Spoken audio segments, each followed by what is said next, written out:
Try to imagine all life as you know it stopping instantaneously and every molecule in your body exploding at the speed of light. Total protonic reversal. Protonic reversal. Protonic Reversal with your host, Conan Neutron. Broadcasting from a secret underground lair in Milwaukee, Wisconsin. A gigantic middle finger to everything that is rotten about music, rock and roll, and corporate power.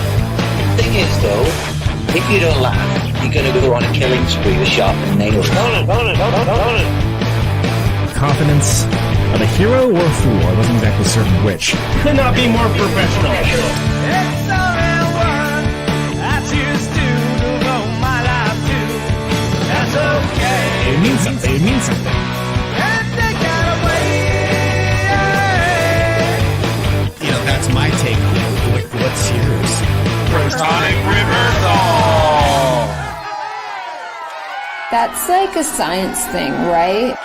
Indeed it is. It is a science thing, it is a science place, it is a scientific fact that we're all up in your face. It is time once again for the one, the only Protonic Reversal. Welcome to it, and additionally, welcome to it. That's right, we're doing a special edition UK guest today. So if you're wondering why, for the live listeners, why it's a little bit earlier, that's why. It's because a lot later there. So trying to be accommodating. That's what we do here in Protonic Reversal. But very excited to be talking to Stephen Hodson momentarily. USA Nails, Blacklisters, Kong. Great dude. Should be a great conversation. Before we do literally any of that, welcome to Conan Neutron's Protonic Reversal. I'm your host, Conan Neutron. I'm a rock and roll lifer who has been touring and recording for 24 years, most known for the band Conan, Neutron, and the Secret Friends. Music is a huge part of my life, and I use the format of this very long-running podcast to talk about music with musicians whose work I enjoy and respect, but who may not be household names. This is episode 375. This is your first time listening to the show? Archives of it are available for free, no ads, no sponsors, no kidding, at ProtonicReversal.com. However, if you want to support the show and get episodes sooner, $1 a month at patreon.com/ProtonicReversal will achieve that goal.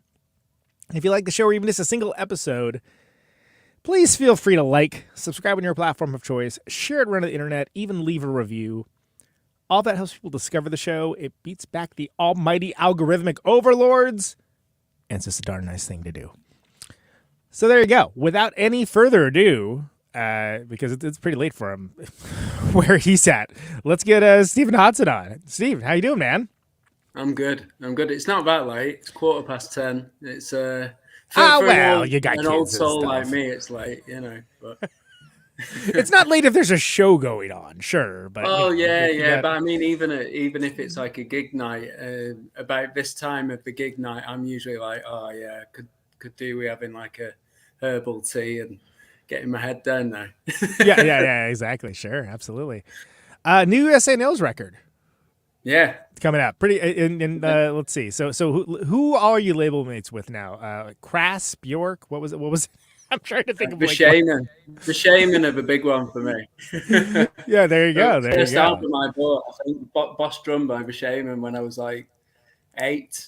So I'm chuffed to be label mates with the Shaman, but I think it ended badly between One Little Independent and the Shaman. On reading Wikipedia anyway. That's too bad. Do you still get the free records? That's the important part. I don't know. I haven't got any free records yet, but we'll see. We'll see. That may be a artifact of the time. I seem to remember Dismemberment Plan was very excited to load up on, I think, like, what is it, Dr. Dre and Drive Like Jehu records when they well, we did like a 7-inch with on Beggar's Banquet, and they let us basically raid their warehouse. So my wife's just come in, so I'm relieving baby monitor duties. Fair enough. This is how the sausage gets made, people. Exactly. Yeah. You think it's easy doing this at the podcast factory? Oh, I tell you, it's not, man. There's challenges. So yeah. When we did this 7-inch with Too Pure, Beggar's Banquet, right, and we got to go to the underground secret layer of records, you know, where we have wonderful. Those big library things, and you turn the wheels, and it was just basically just a room full of Pixies records. Sure. Well, certainly, but yeah. I mean, like, why wouldn't you? And then also, I feel like they should do like, I don't know if you're a movie guy or not, but the Criterion Collection Closet, they have these videos where they set people loose on it, directors or actors or just like whatever, just, and then they'll like go through like they'll let them run away with a bag of stuff. I mean, run away. They're not like being chased or anything, but like, they'll let them. What's your idea of a movie guy? Like, where's the threshold of being a movie guy? Well, I mean, if you care about the Criterion Collection, right, which of course, like, makes a special point of keeping physical media in print and sort of supporting more artsy things along those lines. Anyway, they have a place that you can go to and like you can load up on it, and then they film them and they film the people and they have them talk about it. They have them talk about why they picked whatever film that they pulled off of the shelf. Should do that for records too. Yeah, we should. That was the setup for all that. Is it like, wow? Because I've done that. I've actually done that myself. Like with Alternative Tentacles, and I was like, oh, fantastic, Crucifix. Like No Means No, amazing, great. And I always like, boy, it'd be interesting to like see like, well, why did you grab that? Like have some explanation of like, well, and that could be actually. The only one I know that does that is. Amoeba here has that what's in your bag. Yeah. Right? Yeah. But that's not the same because you're buying it. So it's also like there's like what you would get if you're like, oh, I can get this for free? Great. Yeah. I'm all in. Let's go. I mean, I'm sure the Amoeba ones, we must give them to you. Probably. You can't expect you to come and buy records. Maybe. Well, that's a good point. Maybe it's just like you have to have a certain level of fame before they just start handing out freebies. I don't know about it. I know people that have been on it. I should ask them. If I had to go to Amoeba and buy records, I guess I'd just be picking up like the $1 ones and being like, right. Got this. It's $1. I bought the fourth best Gang of Four record for $1. Right. Yeah. exactly. No, but it's notable, right? You're in some great company, USA Nails, and this is a great record. Like it's really good. I was a very big fan of Character Stop. It's also in a weird situation for me that I've played with USA Nails, but not with you. No, we got a guy who looked like me to play right, with. but the guy does kind of look like you. No, that was the first thing I ever marked down. I was like, wait, I thought, and then I was like, oh no, that's a different dude. Oh, okay, and and a sweetheart of a man as well. Oh yeah. But yeah, you of course were not able to do that USA tour. But I like the Character Stop record quite a bit. I think it's a fantastic record. Oh, thank you. And one of the things I thought about was like, oh, it's gonna be a hard one to top. But I think you're on point with this one. This isn't it. So how long did it take for Feel Worse to come together as a record? So I did another like video interview a few days ago, and I'm reflecting on what I was speaking about. I think I was completely wrong in the timeline and trajectory of what happened. It's all a bit hazy to me, to be honest, because it was around. Like, because I'm all the writing and stuff for it seemed to be going on in London, and I don't live in London. I live in like the north of England near Manchester now. So we had some demos and we had some things that were sort of being bounced around, but I couldn't get down to London very much to write. Like historically with the band, we practice once a week and we'd come out of a practice with like one or two songs like finished, and that's how that's why we work quite quickly. We wouldn't be going in with ideas or anything. It would just be we get in the room. If someone plays something, we latch onto it, and if one of us doesn't like it, we kind of just stop playing and we're like, that's gone, man. Or if you like it, you persist and like eyeball the other band members to like can try and cajole them into carrying on, but if they're not into it, they're not into it. So ideas come quickly or get booted out quickly. But with this record, it felt quite different. Yeah. And the split we did with Psychic Graveyard, that was similar. Oh, of course, yeah. Like things were getting sort of demoed and written in London, and then I was hearing like phone recordings of things, but to be honest, I wasn't as engaged with the process as I should have been, and so and then the three members of the band went in to record. We chose which sort of songs were going to be recorded, and some demos that I did were sort of fleshed out in the studio, or like ideas that I contributed to were sort of recorded as well. Yeah. And then I got rough mixes sent to me, and I bunged my stuff on in my shed in the garden and sent it back to our guy Wayne in London, and he mixed it all and did a great job of it. But it was a very alien process. I couldn't tell you when it started and when it ended. It'll end when people get the record, I guess. When people get the record, sure. And then again, for folks that aren't from the UK or don't have a good grasp of UK geography, I mean, it's like about a 4-hour. Yeah, it's not far. Right? I mean, it's not like insignificant amount. Yeah, I mean, the thing is that we all, like, none of us do this as like a profession. It's not as like, a job, right? Exactly. Yeah, and you have other things going on in your lives, right? So, yeah. So I'm a teacher, so it's great, but it gives me loads of time to tour in like school holidays and stuff like that. Oh, I did do prior to having children, but like, right, that's exactly. No, That's gone. like, that's gone. Additional balance to have. But yeah, I think a lot of the writing and recording around this album was sort of done whilst my wife was pregnant. So there was, and that's why I didn't do the American tour and stuff like that. So there was, a lot of external factors from the band which influenced the writing and the approach to the record. But it was a really uncomfortable process, I feel. Anyway. It's almost unnatural in a way, right? Because you don't get that. I mean, the whole thing about being a band that is a band that plays in a room, right? Is you get that feedback, that visual feedback. You have that feel. You have the feel of the music as well as the sound, which you're not. No matter how good your sound system is, you're never going to have that And so working on trying to put my ideas on what almost felt like fully formed songs. I was like, well, what do I need to do here? I don't really I think one of the first messages I sent back to the band was like, well, I don't think I really need to play on this record. That sounds great, boys. Yeah, I think it's done, but I'll just sing on it. Right. Or I'll plonk a bit of keyboard on this bit. So I was doing that, and then they were like, oh, why are you playing a keyboard? I was like, I don't know what to do. It's done. The album sounds pretty good. Like, it's done. Well, because it's a different way to engage, right? Because you're engaging with something where you listen to a recording, you can hear all of the aspects of it. You hear all the players, all the different parts, and it's easy to separate them out. Whereas when you're in the room, you're feeling this oh, it sounds like this, and then sometimes that can work both ways, because sometimes you're like, oh, that doesn't work at all. Like, what? And you find out later, oh no, that's not it.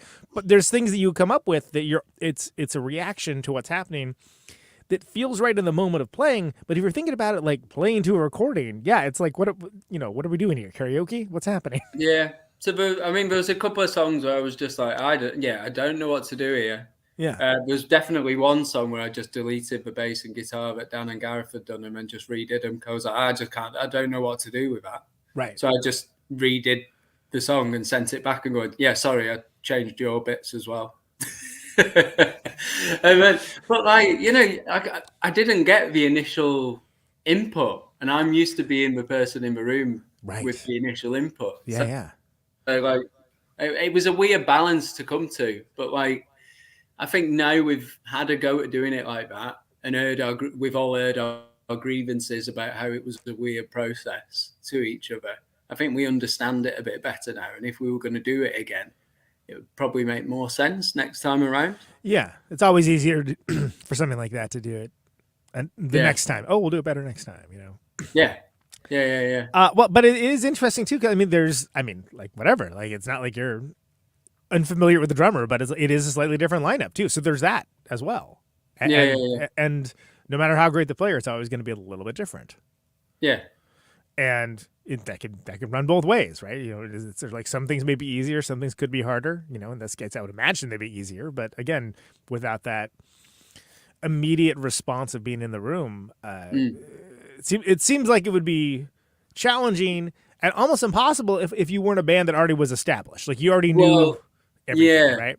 I think in one respect it was probably a bit harder because we were so like I said before, we're just so used to bashing stuff out so quickly. Yeah, right. And so this and that's how the whole reason we started the band is because we'd all been in other bands where it was meticulous. Every aspect of songwriting was meticulous, and it became a bore, and it like drained the fun out of stuff. Yeah. So like almost being in USA Nails for all of us separately, even though we liked the other stuff we've been involved with in the past, it was more like we just need this to be like bang, bang, bang, instant gratification style music for ourselves. So, and then coming up to doing like the psychic graveyard split kind of still felt like that because I basically just put a couple of days aside and was like, blah, I'll plonk that on top of what you've done and there we go. Here's the stuff. Yeah. Yeah. But this felt a bit more, it needed a bit more musing. Like what is it? What is this record? Sure. Yeah. And that can be an opportunity to explore and sort of stretch different muscles. And that can be a situation that could be deeply frustrating as well. And maybe sometimes in the same song, who knows? Well, yeah, definitely. Yeah. I mean, I think it comes out to good effect. It doesn't sound like a record where like one of the members was like nowhere near the rest of the band at the time. You know what I mean? Like it doesn't have that feel. Yeah. No, the I postal think service or whatnot. I don't know why that's what I'm going to. But it sounds probably like one of our more cohesive records. I think. I think like there's definitely a couple of our albums where when you listen back to them now, you're like, oh, that song should not be on this record with that thing. And then, there's just too many different ideas on the record or lyrical ideas or whatever. But I think this one, it feels like everything flows quite well. So, yeah. And it seems like, the band's vibing very nicely right now. It seems like you guys are in a really good spot with that. And it's, there's something to be said for that. And for sure, I agree. Like, I think there's definitely been some like great song, wrong record moments for USA Nails, which of course then you get used to it and you're like, well, I wouldn't have it any other way. That's the song that comes after that other song, right? Yeah. Yeah, well, that's kind of like the band that we were anyway, because we all kind of brought different sort of influences to the room whilst we were playing. Yeah. And it'd just be like, well, we got like 12 songs now. That's a record, isn't it? Let's just go and record those 12 songs and put that out. Yeah, so it was never like, we very rarely recorded more songs than we needed. And if we did, we were like, definitely that one is absolute dog egg and it's not going on the record. And it was, right. I think there was one we did on one record where we reversed the whole music. Oh, right. I was like, this song is terrible. Like, I just can't hear. I can't get to grips with it. So Wayne, the guy who records us, was like, what if we just reverse everything except the drums? And I was like, oh, what? Like, and it felt like we spent more time on that song. It didn't even end up on the record than like anything else on that record. We were just like, no, come on, let's persevere with it. And I was like, I don't know what's going on. Well, that's the problem with like really crazy ideas too, is that if you follow through with them, then they're really crazy ideas, and it takes a little work to implement them usually. If there's any care put to them. And, maybe it's amazing. Maybe it's just something you did, and you'll never know. It's something we did, but it's sitting on a hard drive somewhere. Along with another song where our old drummer Matt decided he wanted to sing a bit on it, and started singing about pepper armies. The fake, the sort of meat snack. I don't know what. I'm not familiar with these. What is it like? Like a jerky? Pepper army is just like, it's a very thin sausage. Okay. Yeah. The spicy ones. Yeah. I thought you said pepper army, and I was like, "What's a pepper army?" No, that sounds threatening. Pepper armies. Pepper army. Wow. So I think there's only like 2 or 3 songs of ours that we recorded, but never ended up going on things. The pepperoni one's one of them, huh? Yeah, pepper. yeah. That was definitely one of them. Yeah, and when you kind of are in a situation where there's a lot of ideas flying around too, you have to be good at figuring out your filter, like figuring out what the filter is for which may not even everyone in the room may not necessarily agree at the time. Yeah. So what do you do if there's like a tie, or if there's like sort of? We don't really get to that point usually. So like the filter happens like very quickly in the writing process. Like if someone's playing something, yeah. Like I said, if we're playing something and people aren't latching onto it, it's kind of a sign that like, I don't know. Yeah. Or like we'll have a go and it's like, oh yeah, I don't know if that's great. I'm not sure. Yeah. And so things get sort of, they don't move past that initial point. And it's been rare that like we get past that and something's recorded and then we've come to like compile the record and gone, yeah, I don't know about that song. I'm not sure. Have you ever been? Because usually we go with the majority anyway. So if there's like one person going, I really don't like that, it's like, well, tough beans, isn't it? Because better find a way to like it. Yeah. We've never had the 2 against 2 yet, so. Well, hopefully I didn't curse you. We'll see. Have there been any ones that have surprised you? Any songs where you're like, oh yeah, whatever, that's fine, and then like people have a great reaction to it, and that people really dig into it? What? Whilst we're playing them live or like on record? I guess either one. I was thinking on record, but either one works. I mean, you never know. There's definite songs that like we've recorded where what I think would go down really well live, and then you play them and we kind of fall on their ass. Yeah, isn't that crazy? Isn't that a weird? Yeah. You're like, yes, this is gonna cook. This is gonna be awesome. Everyone's gonna be into this, and it's like, that's definitely a song. But when there's other songs where like we've recorded them and we're just like, oh, I'm really not sure about that, and they become like sort of crowd favorites. Crowd as in we have a massive audience, but like the people in the room as we're playing, like you might see people bobbing up and down a bit more than like not bobbing up and down. Yeah, like I'm thinking of like Temporary Home, right? Like that's a jam. Yeah, exactly. That'd be one of them, definitely. Yeah, and that's something where it doesn't sound like you guys were like, hey guys, let's write a hit. It wasn't like anything along those lines. It certainly slots nicely in the record and the rest of the sound of the songs around that time, but there's something that people kind of vibe with on it, Yeah, I mean, it's kind of, to me, it sounds like a bunch of like football hooligans singing a sea shanty.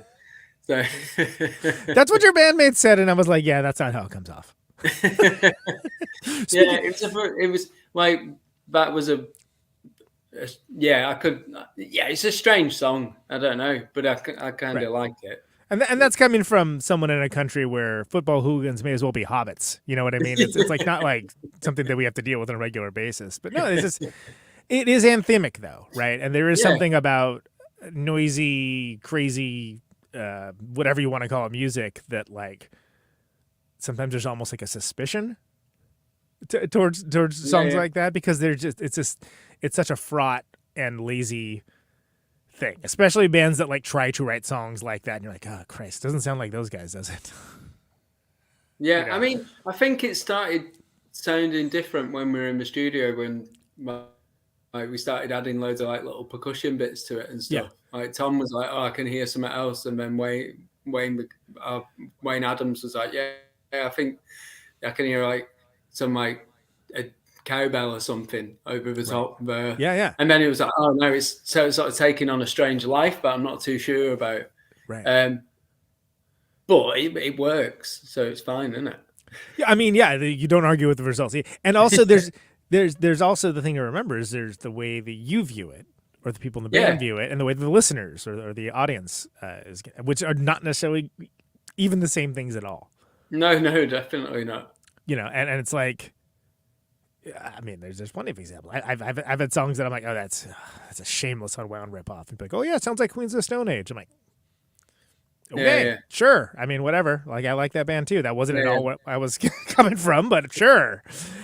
We'll go with it. Yeah, I mean, like it's just like whatever you're thinking of at the time doesn't matter as much as the art being a representation of art itself. That like once is out in the world, kind of belongs to everyone to a certain. Yeah, exactly. You have to let go of it at a point. Right, exactly. And then it's all the more heartbreaking when you're like, yes, this one's a certified banger. It's going to be wonderful. Everyone's going to love it, and people are just like, Yeah. and you're like, yeah. But sometimes it doesn't even get to that point. You like try playing it in the practice room, or you hear it a certain way when you're practicing it, and then you record it, and it takes on this different life. Right. It becomes a bit noisier. Yeah. And there's definitely a couple on the new record that we've not attempted to play live yet, or in a room together, but will, I know for a fact, just fall flat on their ass when we try and play them. Because just based on experience.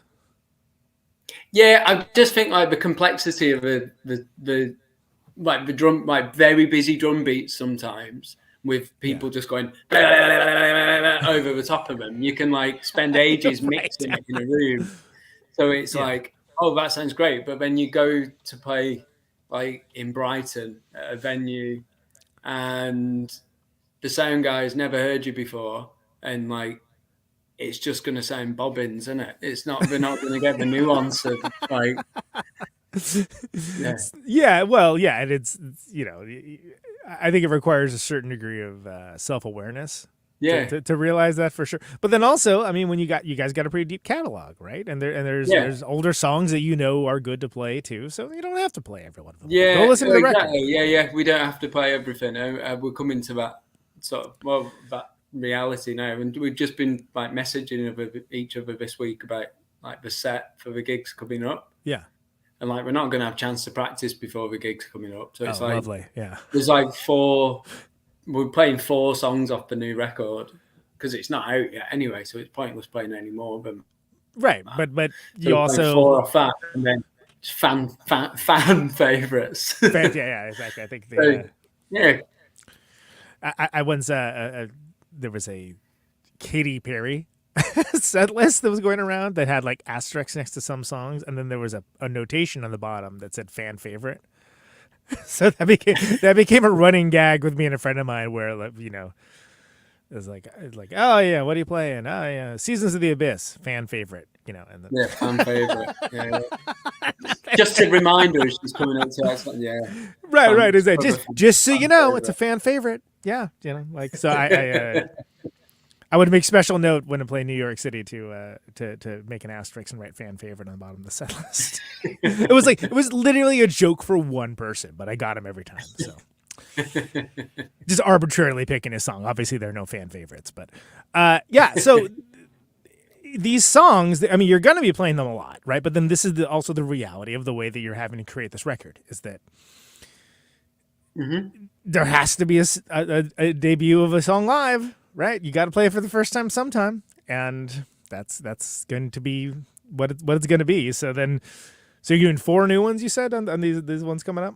4. I mean, we've been playing Cathartic Entertainment for a while anyway. Yeah, like, even like, as soon as we wrote that, we were like, yeah, we can play that now.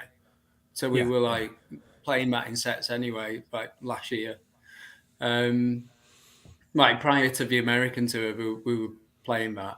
And then the other 3 that we're doing are singles. So like everyone's we've all listened to them non-stop. Yeah. So like edit videos and things like that. So like, yeah.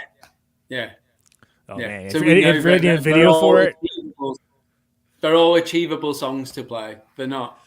There's nothing. We're not Rush. It's subdivisions. Yeah, exactly. Yeah. Well, yeah, and when you do a video for a song, boy, does it get. You're like, yep, I know every word for this song. Yeah. All right. This is not going to be a problem. I didn't to do any remember. for this record, but Tom, Gareth, and Dan have done videos for the songs on this, like this that are being released as singles, and right. Yeah, I know how laborious it is, like just to listen to your own song over and over and over again. Yeah. But to be honest, when I mostly listen to my own music anyway. Nice. Yeah. So USA Nails, the great record's gonna be coming out. I'm excited about that. Tell me about originally when I was gonna have you on was to talk about Blacklisters, and I spaced basically. That's the only thing I get. Yeah. I do this show. There's no one that helps me, and every once in a while, the crack show, and that's one of the times I'm like, oh, I forgot about it. I just literally forgot. When me and Billy were going to come on. both of y'all were going to come on. And I was like, oh, great. I love that record. And then, I don't know. Yeah. My bad. My bad is what I'll say for that. My bad, as we say here. Not at all. Not at all. But it's like, how does Blacklisters work in relation to USA Nails? Because I mean that EP is great. That EP that just came out was last year, right? Yeah. It was last year. Yeah. Well, it's kind of its own separate entity, but it like we don't like it's just two separate bands. But I know they're not like it's not like a man jam or anything. I'm just saying like how does it work in No, like but look, you've got a busy life. Very similar vibe in that we don't do the file sharing thing because like Leeds is very close to where I live. It's like an hour away. Oh sure, right. Okay. When we were writing Fantastic Man, that was a very long process of like we'll do a weekend here, we'll do a weekend here, and then we had this massive amount of like demos recorded on like badly recorded room demos, all listed as like November song 1, November song 2, oh, Lord. Up to like billions and billions of these files, and we all sort of lost in feeds. Like we were like, so what's this album going to be? Well, it'll have November song 1 and January song 6, and we'll make them into one song, and it just took too long. And so we ended up then going, let's just go back into the room again and just decide which ones to play and polish them off there and then. And find which ones that like really vibe. It's quite instant now. And I don't think like traditionally Blacklisters worked in that way in the past. Like on the first 2 records, I think we probably spent quite a long time writing. Right. Yeah. But no, it's definitely not like that. Because we're like Stob, the drummer's got 3 children. Billy lives in Berlin. Dan, the guitar player, has 1 child. I've got 2 kids, and we're all busy. We all have jobs, so it always to be like we'll find a weekend when we can do it, and we'll go in and just try and write as many songs Get the work as possible. done. Yeah, and the last few times we were just like, well, let's just record as we're writing the songs, and so that's why they have that sort of like half finished aspect to them. It's like they're sort of rushing away with themselves a bit because they're not fully finished ideas. They're sort of sketches of ideas. Yeah, well, and that gives a different energy too, right? That gives Well, it's fun.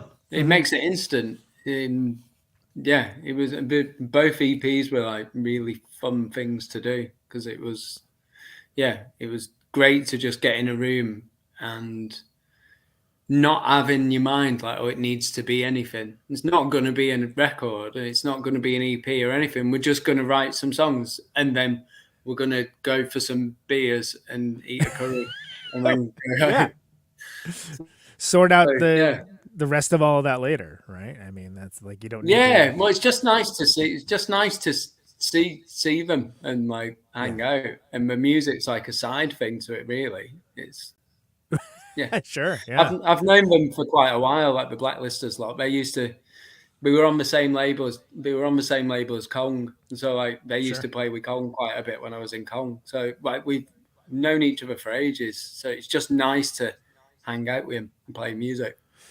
Yeah. And sometimes it's like that, right? You meet someone through playing with them, and then you're like, oh wow, they're great, they're fantastic. I really get along with them, and that's if you're built to last, that can do a lot of cross pollination.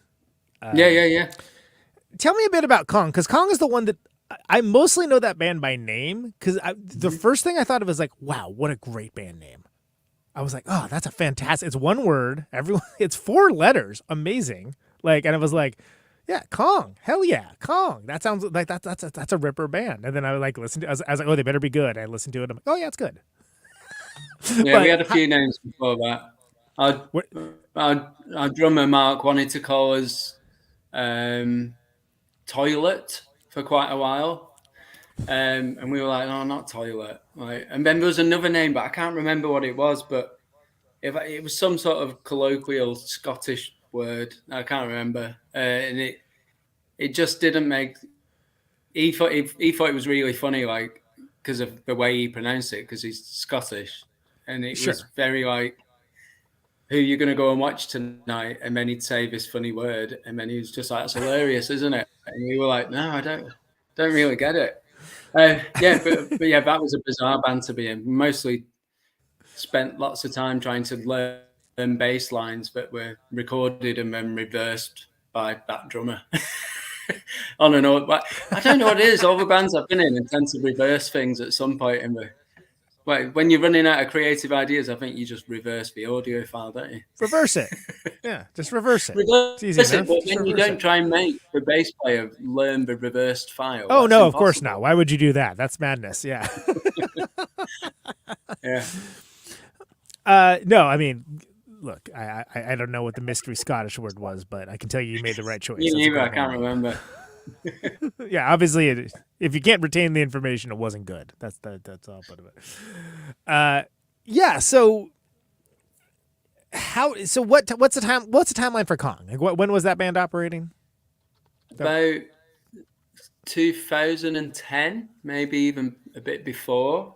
So yeah, it basically started. My friend from where I live, he was a singer in Kong, used to be in another band, and they sort of just stopped going. And then Mark, who was a drummer in Oceansize, sure, yeah. So yeah, Mark and John were friends as well, and they decided to start making more aggressive music. I think Mark sort of felt at the time that he wasn't getting his aggressive ideas across in Oceansize, but gone a bit more sort of polished sounding. Sure, yeah. And then I became involved, and whatever the idea was that we were going to sound like, that it definitely did not happen. There was a definite idea of like, oh, it's going to sound like heavy punk type music, I guess similar to like the Bronx or something like that.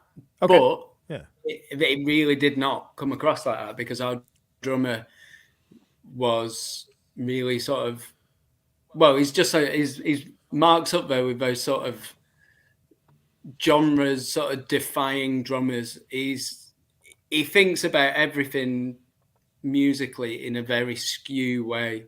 Mm-hmm. And he's just an inspired musician, basically. He takes lots of influences on him and chucks them out in a way that you would not expect anyone to.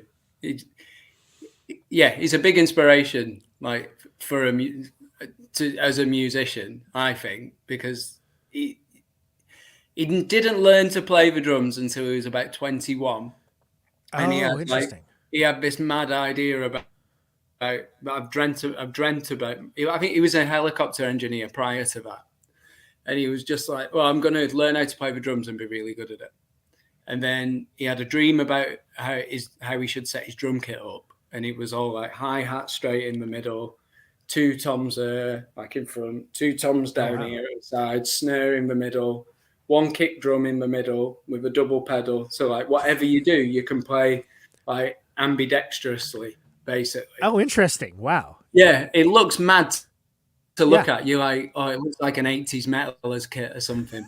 But actually, when you sit down and play on it, you're like, this makes complete sense. Why does no one have the drum kit set up like this? And I think there was a few reasons for it. He just didn't want anyone else to play on his drum kit either. So like, a big barrier at gigs would be like, I'm bringing my kit. No one else is using it because I set it up weird. Yeah, that sorts that out right from the start. Yeah. Yeah.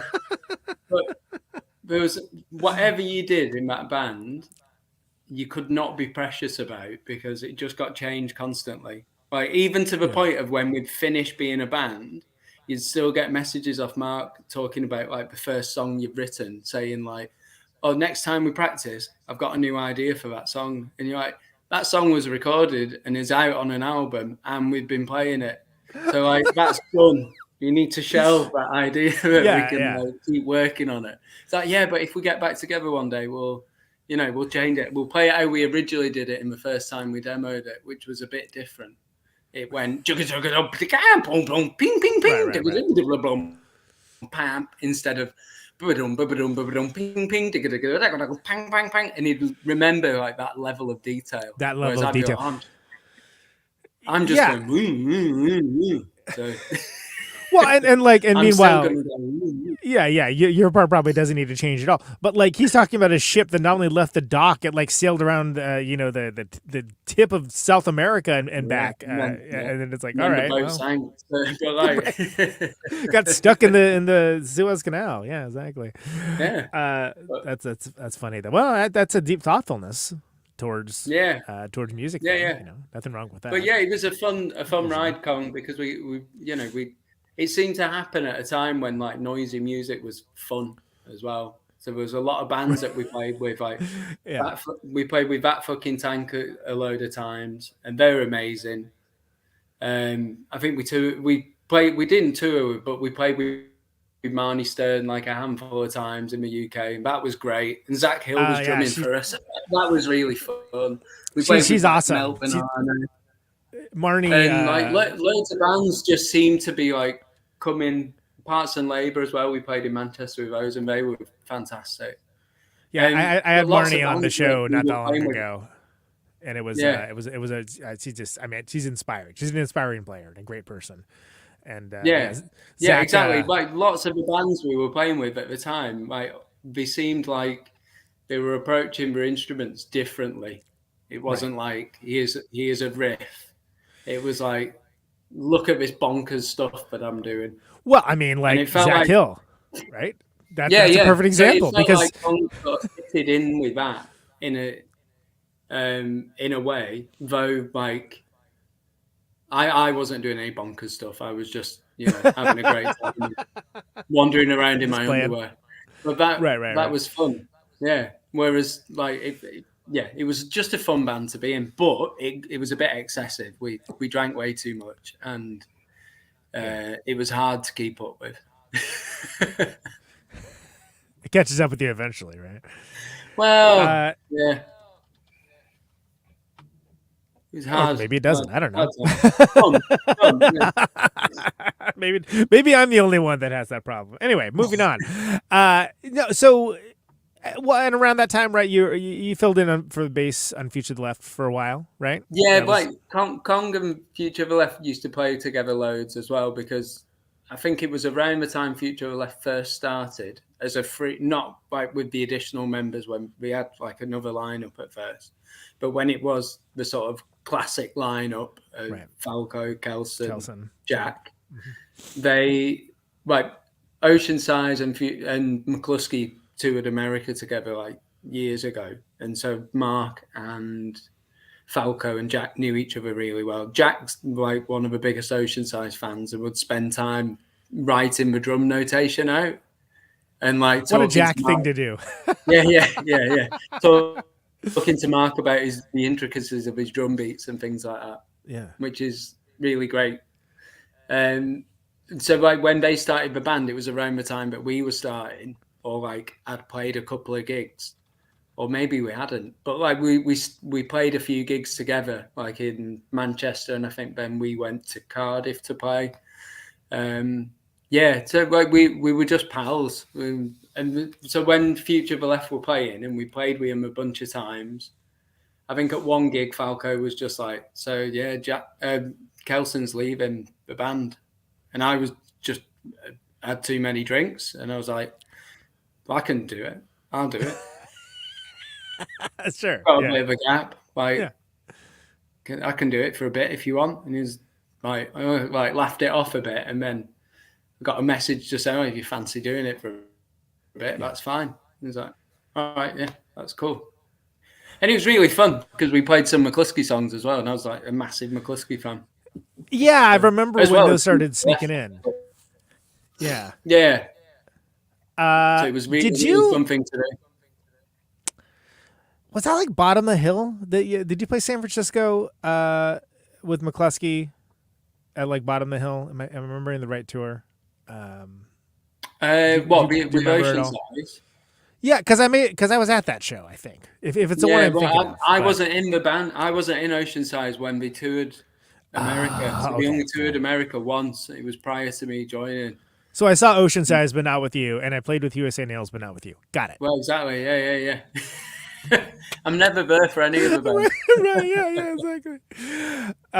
Okay, so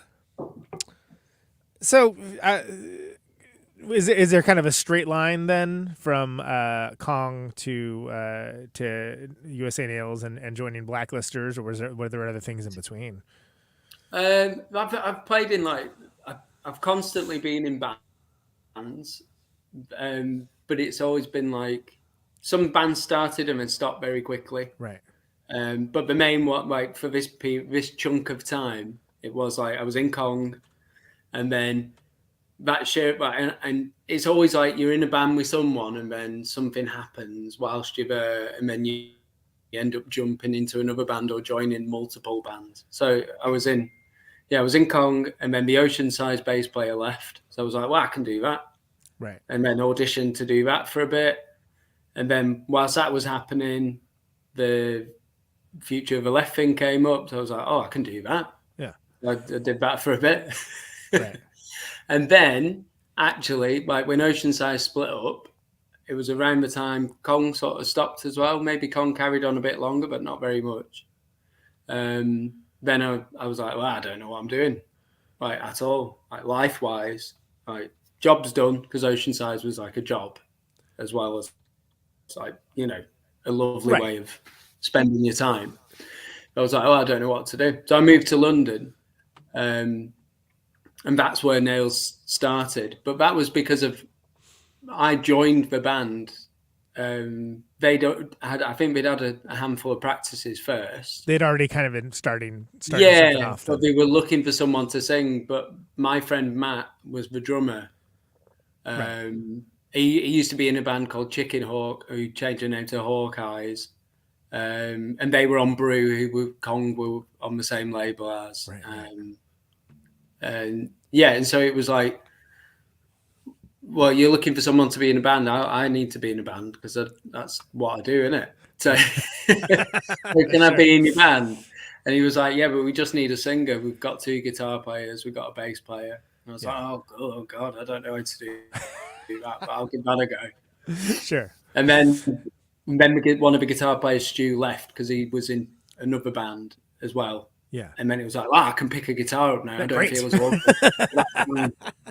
And then like we played a bunch of gigs with like Falco's always been really generous, and any sort of bands that I've started up, he's always like said, oh, do you want to support us? Yeah, and so like Nails supported quite a few times. And then the Blacklisters thing was Nails was supporting Blacklisters in Manchester at a gig, and they said to me, similar to the Falco thing with Future Left, Owen's leaving because he doesn't want to travel to play as many gigs. And I just went, no, I'll do it. Right, we ain't being offered. I'm sensing a running theme, by the way. I've got a bass. I know how all your songs go. They sound a bit like Limp Bizkit, so like, it's dead easy. Like, I'll jump up and play some Limp Bizkit with you. Yeah. Oh my God, that would demoralize me for weeks if anyone compared my music to Limp Bizkit personally. I think they'd see the funny side of it. Yeah, it depends on the audience.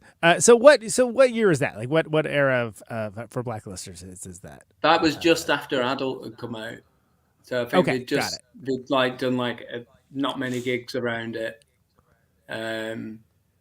Yeah, and then Owen sort of decided he didn't want to play as many gigs.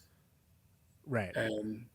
Yeah, and they kind of wanted to, I think. So yeah, it was.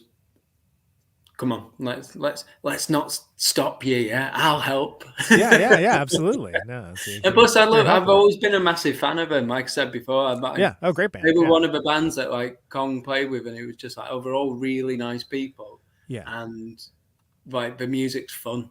You can tell like you'd have fun being around them. Yeah, so it was just that goes a long way, you know. Like, because there's bands where it's like, oh, it sounds great, but it looks like that's a miserable band to be in. You know, like, yeah. Like, I'm not sure I would have been able to hack it in the fall. You know what I mean? It's like, oh no, that would have been a riot. It's not. I love listening to it. Don't get me wrong, but for my personal sensibilities as a player, it would not be a good game, I don't think. Let's nicely say it that way. I'll respect it. Yeah. But No, love I the would have records. loved to have been in the fall, but I would have wanted to be a guy whose amp gets turned down every gig. That would have been the fun bit. He's done it again. What a maniac! What like When's to he see? gonna turn it up? Like, what an original! Like, that's the best way to put it. What an original creature that man was. Like, I mean, Jesus, jump! Oh, yeah. No one like him. No one will be.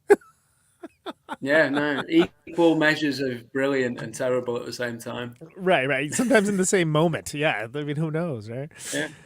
Yeah. So, okay, so adult. So, tell me how does Fantastic Man come about? Because that was 2020, wasn't it? That was the 2020. That was pandemic. Yeah, so that was the one I was talking about before. We felt like quite a long process, right? And then we got to a point where it was just like, we need to just get this done.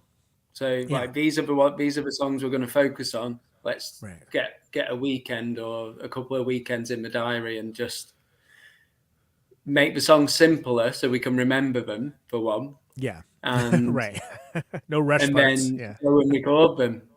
And then so we recorded the record, and then I think the last night of recording it, we supported Flipper in Leeds. Oh, brilliant. That was fun. And our guitar player, Dan, is like, we should have not released the album. We should have released a recording of that gig because it was better than any of the because it was better than the rest.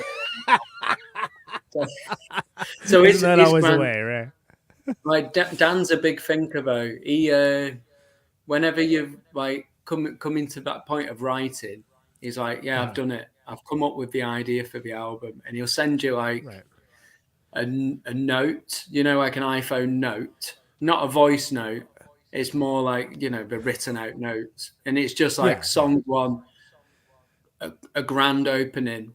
And you're like, what does that mean? He's like, but in his head, he knows what he means. Song two, solid thumper with bass and drums. And you're like, well, what does that mean? Song three, whirling, swirling guitar with mumble vocals. Like that kind of thing. And you're like, but in his head, he's written the album. Right, as long as we do that, the album's done. And they can asterisk fan favorite, of course, on the yeah. That could be added on there. Yeah, absolutely. So he's got it planned out as far as like what type of song, like the feel, but like also what type of interesting. Okay, so but then he also like to throw in a curveball, like when we went into like record the Leisure Centre stuff, he brought this tiny little Korg synth about that big, and like only plugged his guitar in when we begged him. Like that's right. So like, if you listen really carefully to it, and there's a couple of, like, we're going to release those two EPs. Well, the plans to release them on a record with a couple of other songs that we did in the sessions as well. But when I've been mixing the stuff, if you like isolate the drum tracks, all you can hear in the background is like this, and that's just Dan constantly fiddling around with his little synth. Oh, that's great. And we've had to retrospectively add guitar over the songs. They just sound bizarre. It's just the bass and drums with like a twiddly synth that's not like paying any attention to the music. just ancillarily involved with the songs in some fashion capacity. he built the vibe for the weekend, so it was all worth it. Sure. Well, we had a good time. And that we went to a nice pub. We went for a curry. Everything was good. Right. That one's got. There's some saxophone on there, isn't there? So I think that's one of Stobb's friends. After we've finished the songs, he sent him some rough mixes, and he just put some stuff on and sent me the files, and then I mixed it on. Yeah. So I've never met the guy, so I don't know. That's kind of interesting. But he was going to play at the last gig we did, but he couldn't come in the end. So, but hopefully in the future we might put more things like that on. It was fun to mix it up a bit. Sure, yeah. I mean, you can, if you're finding different ways to create, you might as well create in different ways. Yeah, right? Of course, yeah. So, all right. So around the time Fantastic Man is coming out, Character Stop is like around that same time, too. Yeah, I think. Yeah, possibly it's a little bit later, I think, but not by too much later though. Yeah. So I'd have to check my Instagram feed to double check the dates. it's exactly what it is. I know. Yeah. Artificial memory is the way, right? Yeah. So how is it like balancing? I guess like no one's like going on tour for like 9 months at a time or anything, but like how is it balancing the two bands though? Around that time, we started playing more gigs together, which like we're playing 3 gigs coming up together, and it's just it really helps me. Well, is doing double duty? Yeah. So it's I really enjoy doing it as well because you're standing around a bit less. And, like, the main thing, like the really enjoyable bit of a gig is being, surrounded by the sound on stage. Of course, so, like, that's like the only terrible time we did it is we did a tour of Spain and Portugal together, and it was like the worst gigs we've ever played ever. Oh no. I think the guy booking the tour kind of thought we were both massive bands, or maybe confused us for the band Nails from the USA, because we were getting booked on like quite big venues, and we were like turning up to them and thinking like, this is not going to be good. This is right. But like the fees were great, the food was top choice, and we got a lovely hotel or hostel every night to sleep in. But the mood was dire, and we were all on the verge of quitting and ever picking up guitars at different points of that tour. Yeah, that's beyond. We call a lot of those kinds of shows like character builders, but that's like a different level of character builder because there's stakes for people that aren't even on state, and you just feel terrible for it, right? There was one gig, I think it was Cascais in Portugal, where we sound checked, and we were like, yeah, this venue seems all right, seems nice.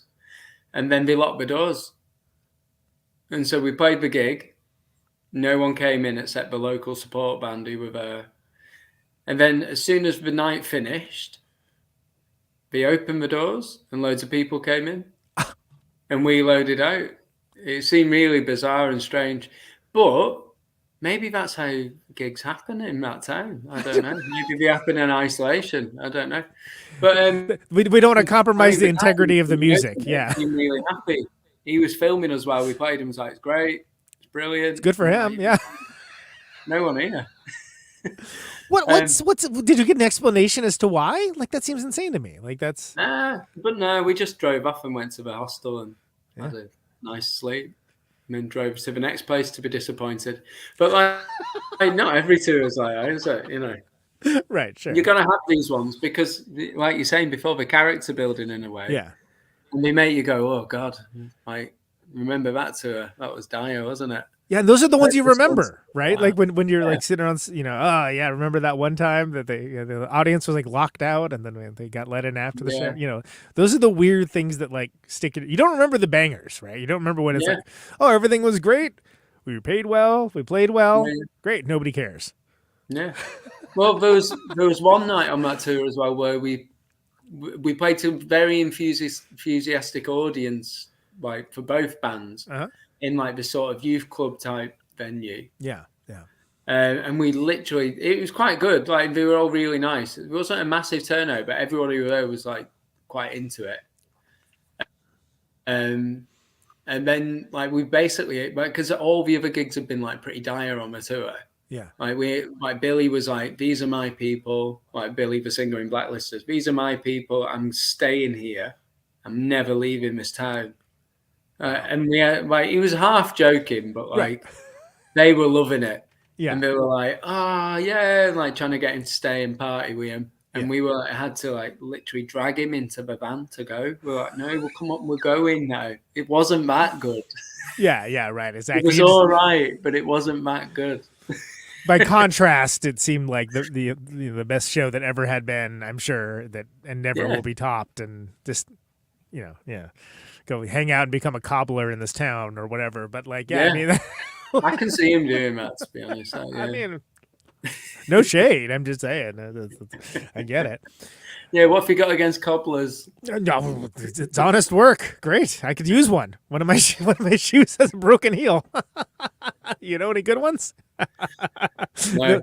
Know any singers that want to cross train? So So balancing balancing both bands at the same time in the same bill works better when there's an audience, of course. But I think it's doable and it's fun. Yeah. And like we all get on together, like That's important. the 7 of us. So it's like, yeah, it's a good laugh. And like we've done, like Nails have done gigs with Gareth and Dan's other band, the Euro Suite as well, where we travelled with them. That's right. And that's always fun as well. It's like chucking a few other people in the mix to like spice up the chats when you're in the dressing room or when you're eating a meal. Like, yeah, it's nice. It's nice to vary it. Some news stories in company rather than the ones I've heard that one. Yeah. You said that one. Yeah. And that can be, and like in also like the sound of the bands are varied enough that it's not going to be too samey sounding or anything along those lines, right? So but then there's cross pollination enough that it's not like anybody's playing a ska song. Not. Yeah. It's not a million miles away, but it's not the same thing. Right. So it's fun. Yeah. Now, I'm a big fan of those kinds of bills, and I think that's I think that works. That works well. I got Gareth's side of it. How did the split, the skin graft? How did the split come to pass, though? I don't remember. No what idea. You said. Couldn't tell you. I don't know. I've no idea how that came about. But the rest of the band were like absolutely buzzing about it. They're like, I knew who Psychic Graveyard were because our old drummer Matt was mad into Arabon Radar. Yeah, like, one of his favorite bands, and that's all he spoke about, literally, like all the time. And he did the artwork for the split, so he was really chuffed about it. Oh, very nice, yeah. But he was like, him and Gareth used to talk about the label Skin Graft, and it just used to go over my head. I had no idea I didn't know what it was.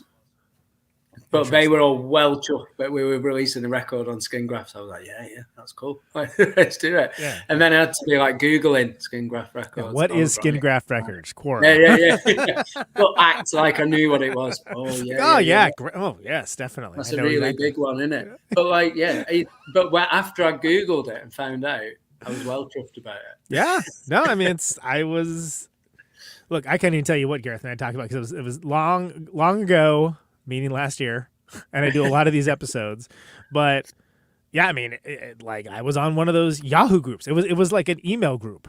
Yeah. That was around Skin Graft Records, and I met a lot of folks from that group that I still keep in touch with today. Yeah. Like really cool. Like if you ever would tell me I could like text Nick Sakes from Dazzling Killman, I'd be like, what?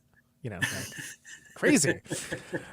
Yeah. So that's and Airborne Radar. They're such a unique. I mean, an ex of mine was obsessed with that band. Like she was like all in on Airborne Radar, and I was like, wow, why is this the band? I mean, I like them, but I was like, I mean, their records is like someone's like grinding a saw next to your ear with the guitar sound. And I mean that as a compliment because it's unique, but like, they touch people in like interesting ways, and. Psychic Graveyard is its own thing, of course, but like there is a legacy to that you get. But it's a similar vibe, isn't it? It's that very repetitive.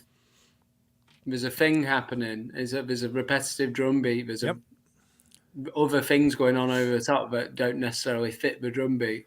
Right. Like everything's a bit shonky like that. And then it'll like kind of like lock in and gel and then like kind of disperse. and lock back in. It's like, I don't know what's happening here, but it's pretty interesting. Like it's not boring at all. Yeah, it's cool. And like I would have never have lumped like what Nails were doing in with that. So like but to see like but we it worked like to go together on like one release and like people were quite positive about it. It's like it's almost like I don't know, like affirmation to us, but like, oh no, like maybe maybe we are all right. Well, sure, because it's not like both bands sound the same at all. No. But there's like if you like one, you're probably gonna dig the other. And there's something to be said for like those records would sit on the same record shelf, so why not be on a split?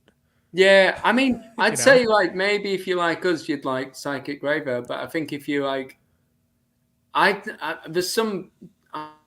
I still hear like Nails as being quite not to say with like, I don't know how to put it, like being quite standard sounding. It's like more straightforward, maybe. Yeah. I mean, we've got some songs that could just be like standard punk songs. Like Sure.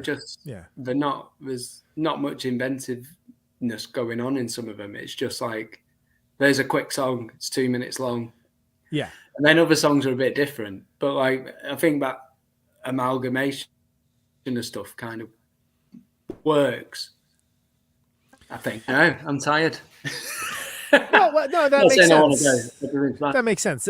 But yeah. But like, it's not experimental to me what USA Nails do. It doesn't. Right. It's never felt very experimental. There's always been like a song there. Whereas with some bands, I think like you have to search for a song, and that's fun, isn't it? Like and then or you find the hook in it, or different people hear different thing as the hook. Hopefully you find the hook. Yeah. Because there are sound bands too. There are bands where it's like, oh no, their sound is lovely. You know, you like, and therefore, and those are sometimes great fun bands to see live, but you're like, you're not going to seek out the record because there's not so much of a song there. It's just like, it's an experience more than anything else. Yeah. Not that I'm saying that's the case with like a Graveyard. I'm just saying that I know bands that are like that, you know. And it again, it made sense to me, but it also, I enjoy splits. I mean, the last 2 releases we've done are splits, but like, I like the idea of, and especially when it's bands that don't sound quote unquote like each other, because it can make you listen to a band that you're more familiar with to see them contrasted with a different band. And then when it all works, people get exposed to new stuff too. You know, nothing wrong with that. That's lovely. I think we saw like the Skin Graft thing as like a chance to do something a bit shonkier as well and a bit weirder. Yeah, that one is on the weirder side for y'all. Yeah, sure. There's like and this the Halloween Skin Graft comp that we were on. Well. Sounds to make you shudder, right? That's So I think that was very different as well. We would like sort of Gareth played drums on that, and we did like file sharing stuff, and we just kept bunging stuff over the top, and then asked people to send in recordings of them playing brass instruments, and so we had loads of like our friends and people like just sending in like random recordings of them trying to play trombones and stuff when we don't really play the instrument, and all of it went on in some form. And so that I guess like it sort of made us, when you do these standalone things, you don't have to think song wise, really. You're just like, well, let's just do something, have fun with it. And we've done a couple of those over the years, and it's fun to do. Can I tell you that I have a friend, sometimes collaborate in the band, actually. I shouldn't name him, but I think it's funny. He does not care for brass instruments, period. So the idea of people untrained in brass instruments playing on a song sounds like a literal nightmare for my friend. And so all I can think of is who's the sweetest dude in the world, and like just real professionally nonplussed, like calm guy, but like he's like, yeah, I just really, really don't like brass instruments. And I'm like, what? Really? Like, and like, explain more about that. Like, does that include saxophones? Does that include, the trumpets? So then I start listing off every brass instrument to try to find what, sure enough, he doesn't, it's not his thing. And he has to do lots of live sound too. So, he's like, anytime I see people roll up with a bunch of brass instruments, I know I'm in for a terrible time. Which isn't to say the quality of that song. That sounds great. I love it. But there must be something that's made him feel that way about brass instruments. I have not gotten to the bottom of it yet, but it fascinates me to have strong feelings about it. Although I have lots of strong feelings about really arbitrary stuff myself. So okay, I get it. But the whole, all of them, huh? All the brass instruments. Okay. Yeah. Just didn't like the sound of them. Well, I play drums in another band at the moment as well, and we have a saxophonist in the band. He's my brother-in-law as well. So it's quite funny. But the rest of the band always say like, "Oh, you could play like, you could. Why don't you bring some of your other brass instruments?" And he's very much a saxophonist, and he's like, "It's a woodwind instrument." And they're like, "Just bring like your trumpet or your trombone and like."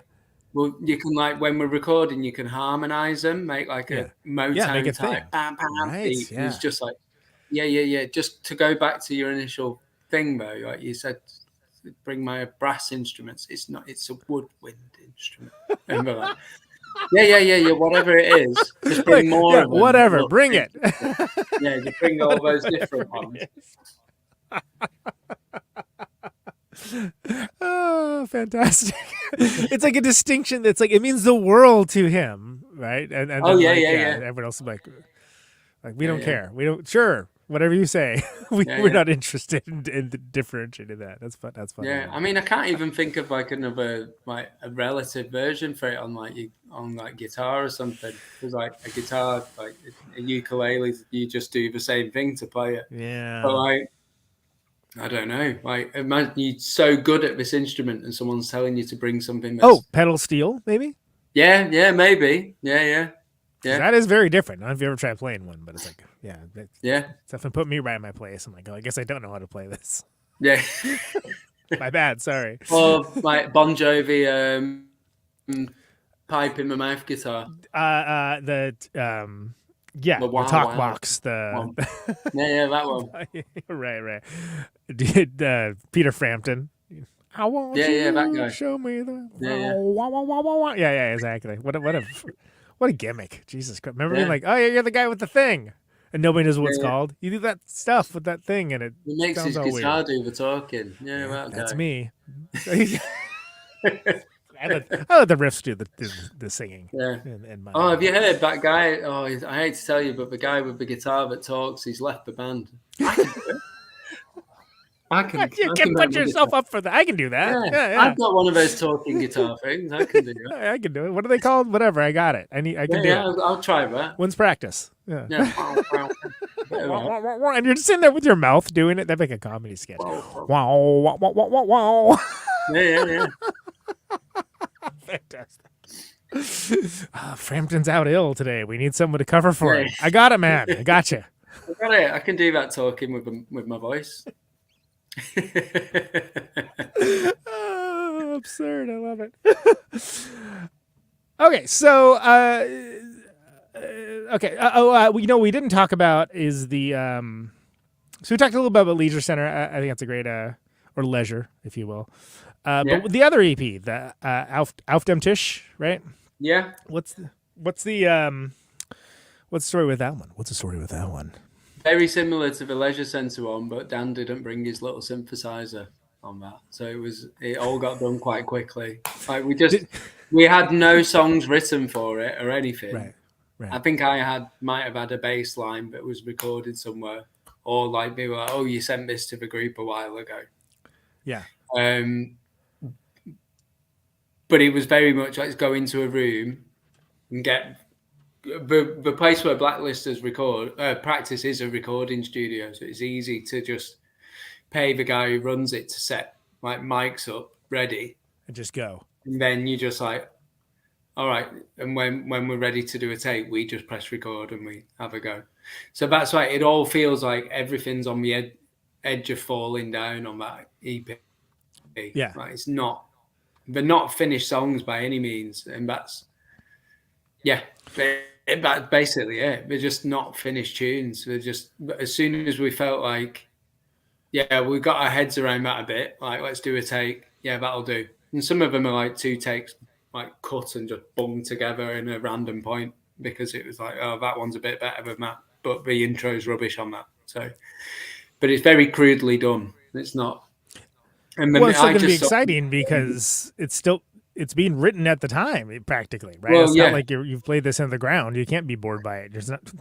Well, no, and it felt very exciting to do it that way. And like I just sat mixing it in my living room at home, just with headphones on, whilst watching Married at First Sight Australia or something like that.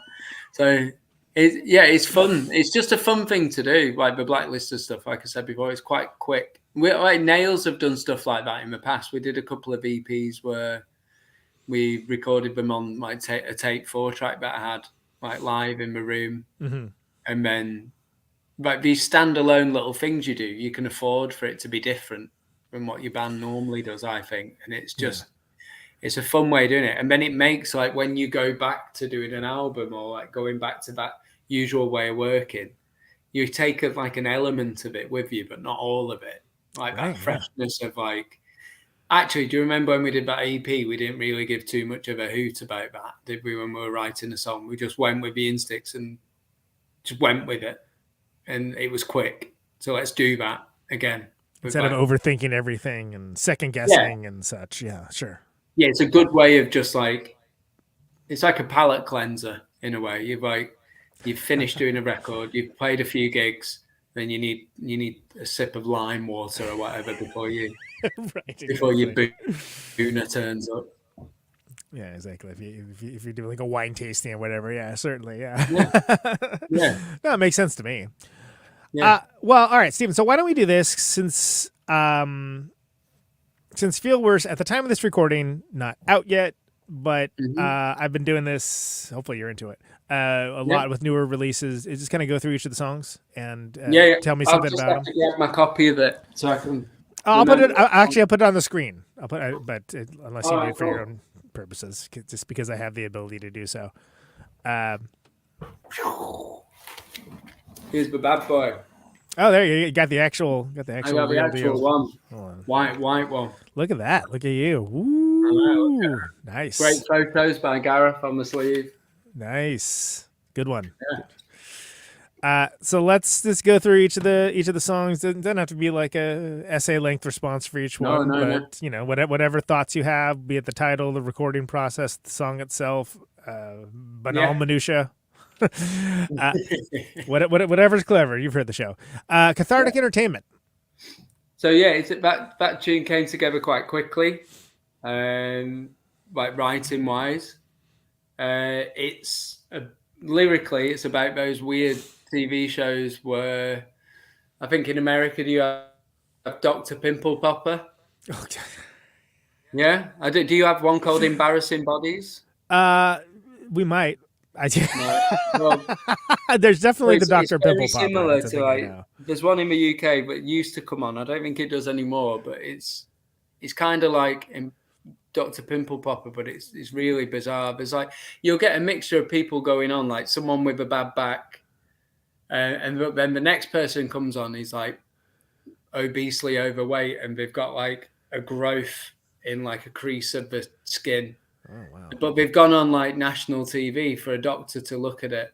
Right. And it just always baffled me, like, why did they let it get to that point before getting help? Right, yeah. But also, like, why have they gone on to the TV to get it sorted? Like, it does seem like... is there a secret part of them that wants fame? Yeah, that's the thing you don't have to put that public necessarily. Yeah, it's just really strange. But like, I thought it was like the whole theme, like we sort of went with a theme of like Schadenfreude for the record of like that finding fun and pleasure in other people's discomfort. Right. And so like that was a big thing for me. Like that's TV show definitely encompasses it. But also there's like loads of things like pop up on Instagram feeds of like people squeezing spots and if you like click on like one of them, then congratulations, you'll now see 100,000 of them for yeah all that stuff, like, but like the sort of queasy gross things, and like why would you put that out there? I mean, there's probably a very valid reason for the Embarrassing Bodies ones, like they've been to a doctor and no one's been able to help them, but like, why is it a TV show? It's so weird. Yeah. So that's that one. That's Cathartic Entertainment. All right. So how about Feel Worse? Title track, right? Yeah. I don't know. I think we ended up choosing that for like the album title because every album title seems to have 2 words in it. Oh yeah, I guess so. um, but yeah, that one's more about like schoolyard bullying, like when you're a kid, and like I don't know if it happens as much in America. I'm not sure. Like, I can only really talk about my experience of like being a skinny little ginger runt at school, and like people like sort of calling you names, but then being like, well, like it's fine. Everyone gets called names. Like, deal with it, sort of thing. And it's about the whole thing about you finding pleasure out of sort of poking at people. Not that I was ever bullied, but like, you know, like the sort of like name calling. And Pack of Dogs is sort of about this as well. So they're sort of lumped in the same sort of thing. Like the sort of name calling that's at one point in my life, I would have said, like, we've already talked about it before, I guess. So I would have said it's always quite character building, Matt. It like, but actually, oh my God, 2 words. Yeah. 2 words. That's an album title for y'all. Character building. Yeah. Character builder. But like that idea that like just ribbing someone could, I guess in America, like the whole roasting culture. Oh, I mean, that's the entertaining version of it, but like certainly the witticisms of your average junior high schooler is not going to reach that level, but it's certainly just as cruel. Yeah. Yeah, well, exactly. That and ubiquitous. Strange. Like as an adult now, like thinking back, like, oh, like whenever like I see people like getting like verbally like the piss taken out of them. Yeah, I just find it really unnerving and uncomfortable. Yeah, I mean, as guilty as anyone else for doing it, though. So, like, you know, it's a weird balance. It is, and there's kind of like being acceptable and not being acceptable. That's there's kind a kind of what the tunes are about. So there's something I would ascribe to, and this is very common. Is what's got. There's a million taking the piss, whatever you want to call it, where it's done kind of from a place of love, but it's also kidding on the square, which is now a Midwestern aphorism. Maybe like there's some kernel of truth to it but it's not explicitly hurtful. It's mostly from a place of love. And then there's just the kind of thing where it's like, oh no, you're just being a jerk. Yeah. But where's the threshold? Where does it stop? And is it different for the different people who are hearing it happening, Absolutely. or is it different for a person receiving it? Well, yeah, where do you start? I don't know. Some people just don't like engaging with that kind of thing at all, and they're more sensitive, and which of course is like, well, just relax, okay. So you want them to be a different style of person? Cool. Yeah. I mean, I don't know where like someone like Gigi Allen would have fit on that scale. No idea. Well, good scale of where. Exactly, but no, it's an interesting idea, especially because kids today, like it's online bullying too, and then just people get shamed on the internet constantly for dumb stuff because I'm bored is the reason why. It's not even out of any actual malevolent plan. It's just like I'm bored. I'm not comfortable with my own station in life, so I'm gonna make someone else feel a bit strange. Yeah. Well, and if you look at most bullies. Right? They're usually some reason why they are that way. It may not be. Yeah, definitely. So is not to say they have ruinous empathy about it, but anyway, sorry. Yeah. So that's feel worse. Feel worse and Pack of Dogs are kind of similar. They're about like the same thing. So how about? You really need to stick them for. That's fine. We can skip Pack of Dogs in. So how about Sun in the Sands? Sun in the Sands. That's Gareth wrote the lyrics for that. That one is more about like sort of housing estates. I think he's more talking about the housing estate that he lives on, or like using it as definitely a springboard for like ideas. But like definitely in the UK, there was like a series of TV shows, again like TV, or like definitely again on social media, like a big push at one point. Like there was loads of TV shows about like rundown housing estates and people who were like basically on the breadline, but it was finding entertainment in those people. And I think like Gareth's talking very literally about like things that he's seen like around where he lives, like within that song. But I think like it definitely fits into the scheme of like the record because like, and like the theme of it, because there is a weird culture in the UK of like, I think it was coined at one point like benefit porn, like where Oh man, there's like, yeah, I know it's really grim, but like finding entertainment in like people suffering or like being hard up, and I mean the most sort of paranoid of us would probably say that it's like a government run thing, keep people in the places, right. But and you know it's historic since like coal mines shutting down and industry shutting down in the UK. It was very much keep those people at their level. Right. It's grim stuff. Keep them wanting, Yeah. Yeah. So you mentioned Pack of Dogs as being kind of similar to Feel Worse. How about Networking Opportunity? Another 2-word title. No idea what Gareth's whittering on about on that one. But that's exactly one of those songs I was talking about before. I mean, I don't think I even know what the words are for that song. But I've got them here.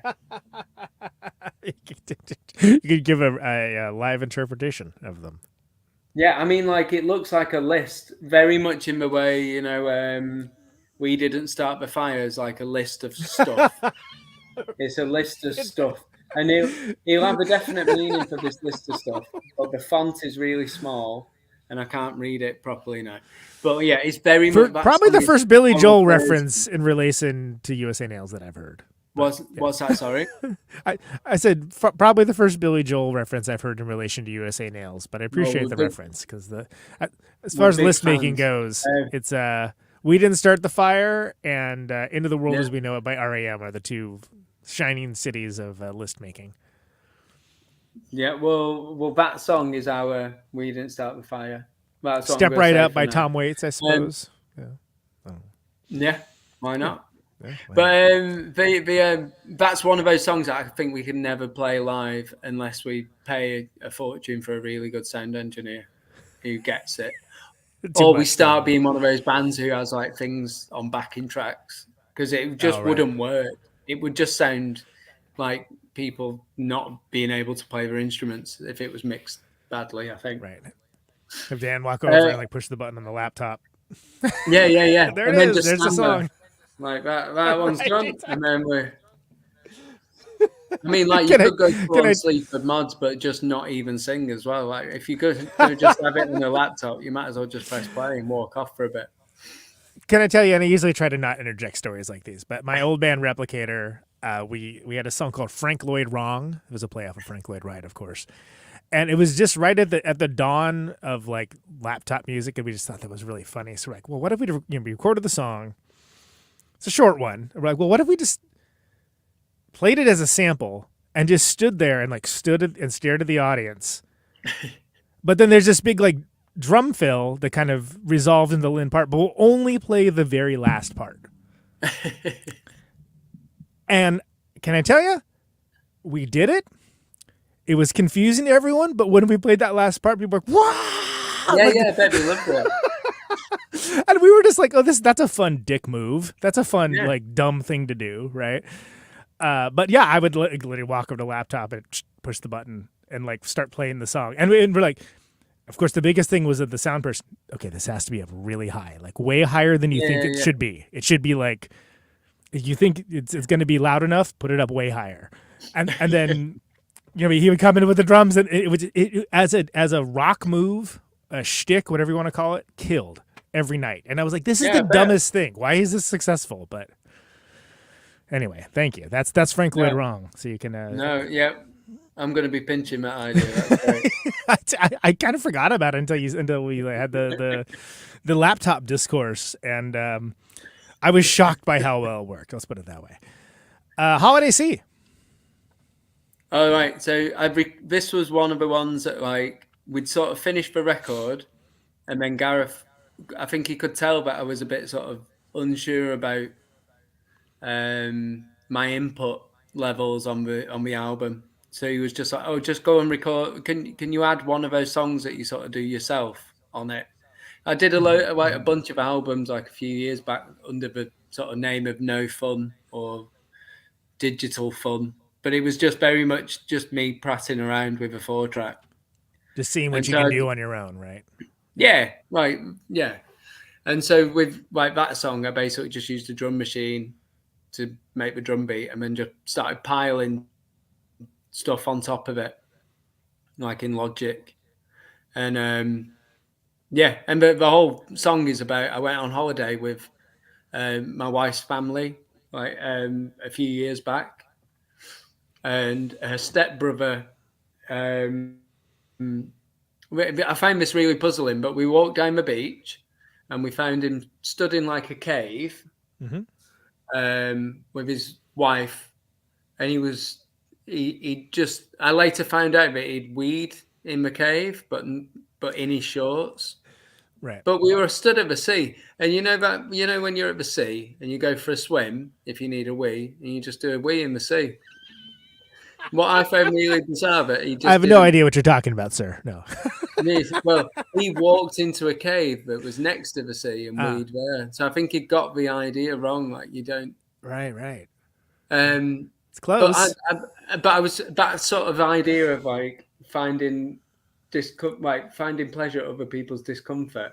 When you're on a beach holiday, and you have that feeling like, I really need to wee, and you go out into the sea and you like pretend to swim for a bit, and then you try and stand as still as possible.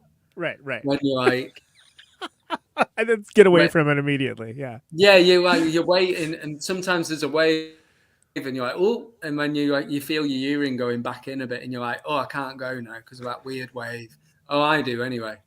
But then you'll catch someone's eye, like on the beach, but they're thinking he's having a wee, and and you're thinking like, he knows I'm having a wee, but it's okay because we all do this. But like, I'm finding pleasure in that person knowing I'm urinating in public in the sea, and he's probably finding pleasure going, that guy looks stupid because he's trying to stand up above his waves and he's urinating. So, everybody gets something out of the exchange. Yeah, exactly. Yeah. Everybody There's a knowing exchange, isn't there? Like, yeah, I know what you're I'm in the sea in Greece and I'm having a lovely time, but I'm urinating, and all you people on that beach know it. But you're all going to be doing this at some point today. Yeah, so don't act like you don't do it. Come on. We're fine. Fantastic. Yeah. On computer screen. So that tune is about, that one's like, again, TV shows like Catfish, right? Things like that, or like internet dating. I missed the whole internet dating thing. I'm a bit too old for it. But yeah. Like, I don't know. Do you have it in the States, like Tinder and? Oh yes, Belinda, Grindr, whatever they're all called. There's like a million different ones. Humble, Bumble. Right. Yeah, Henry Gumble. I don't know. It all sounds like a horror show to me. It sounds like a nightmare without a dream. Yeah, but strangely intriguing. And if any of my friends have ever been on Tinder, I've always loved to have a go. Just like holding my phone and going, yep, no, yep, no. You pick for them. It's like the what they call those matchmakers in the Victorian times, where they would arrange a marriage or something. Yeah, kind of like that. Yeah, but that it's weird. I just find it all bizarre, and especially like the catfish thing. Again, why would you go on TV to be like, yeah, I pretended to be someone else? It's bizarre, and like these people who become like massively infatuated with someone who they've never met, and like. Even to the point, I guess it like, people like following certain Instagram people and just being like obsessed with them. Yeah. It's baffling. But yeah, again, it's that similar thing. But why would you put yourself out there? Like the whole 15 minutes of fame, Andy Warhol type vibe. Like everyone's going to be famous for 15 minutes. Yeah. It's true. It's completely true now. Well, and it's also like, Yeah, I mean that's everyone. We're being trained to like that's the only hope for any kind of fulfillment. Yeah. Which is like, Yeah. But then ask anyone that is famous without the riches that come with it, and they'll be like, no, it's horrible. It's like, all right, Yeah. Yeah. well, then I'd rather have the money. Just give me the money. I don't need the fame, man. I'm good. I'd rather be anonymous. Says the guy whose name is on literally everything. So I realize the hypocrisy. But anyway, thank you. Give me money. Beautiful eyes with an exclamation point. By the way, Yeah, I think beautiful eyes with the exclamation point. I know when our old drummer Matt was doing the layout for the album, he was like, "Can we please take the exclamation point off beautiful eyes?" And you know what? Gareth said no, but actually looking at this now, hold on. Let me. I don't know. I don't think Matt made it past Gareth's quality control. Look, Oh my goodness! no exclamation mark. He just didn't like the looks of it. Is how it is, or no? It's a certain. Yeah, Matt was like, "It's cheesy, but it's got an exclamation point. Can we get rid of it?" And I think, from my remembering of like the WhatsApp chat, Gareth was like, "It's like a Filipino phrase because Gareth's half Filipino." right? He was like, "It's a Filipino. It's a reference to a Filipino saying." Oh, okay. So he was like, "Oh, I really want to have it on there. I want that exclamation point on there." But I don't. It's not on there now. So I best we best get editing that page that you've got up there. Is that on our Bandcamp? I was going to say this is the Bandcamp. You want me to send you the login details? Right, exactly. We can update it right now. Absolutely, yeah. Yeah, that's a shame. I'm a fan of punctuation in song titles, but you know who's in is every streaming service. It's in now. But but on the lyric sheet, it's still there. Oh no, it's not. It's a colon. They look quite similar in small font. But yeah, it's all about memes. That song. Yeah. Like Gareth's a big meme guy. He loves making memes. He loves looking at memes. Right. And so yeah, it's just about that, like taking pictures and changing context by adding words and finding the fun in it. How about an audience of love? So that song was again about the sort of benefit porn type thing, right? But in the UK, I think America, there used to be so many TV shows like this. I don't know if there's still any on, but what was it? Maury Pokovich, was he? Maury Povich. Yeah, that's Jesus him. Christ, yeah. Jerry Springer, all that. Yeah, that's yeah, like that type of thing where you get people hungry to be on television to go on and just humiliate them. The whole Jerry Springer type thing. Ideally, they start fighting. You know, that's. Yeah, I mean, my wife, like when she was younger, used to work on like a British show like that.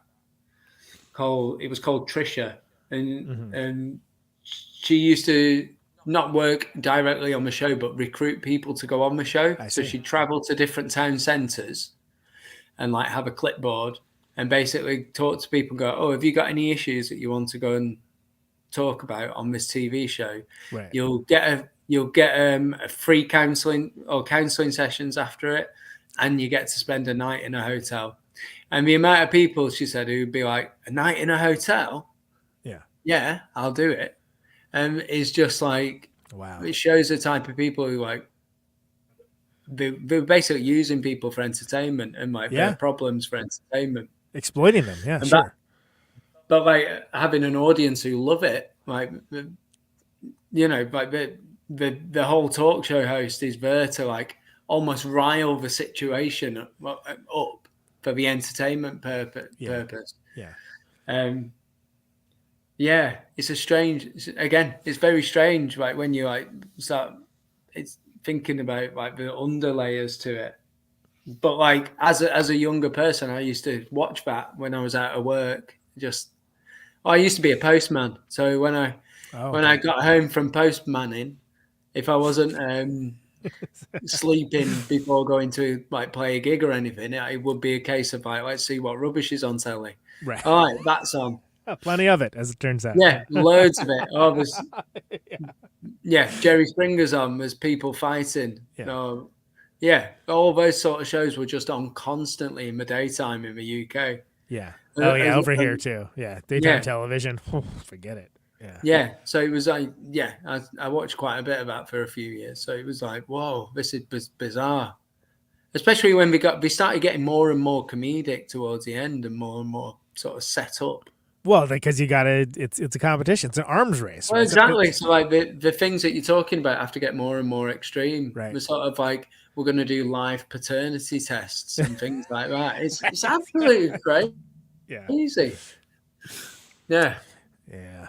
So, And then like the last tune on the record was I love it when you succeed. that was the one where Gareth wanted to frame the record off differently or have a song on it. But the lyrical content was more like everything else is like, I'm finding pleasure in seeing you feel uncomfortable or like squirm Sure. or like thinking about Yeah. Well, that song is like, he said he wanted to talk about his friends who, in Gareth's words, who were absolutely killing it. Like his mates who do really well and seeing them do well and being like, yeah, well done. That's great. Yeah. But it's like flipping the theme on its head, really. Keeping a posy at the end. Yeah, yeah. And that was one of the songs where I sort of sent the demo to the band and like was like, in my head, I was like, oh, I want it to sound like Total Control, that Australian band. I want it to sound like that. Very straightforward, punk almost.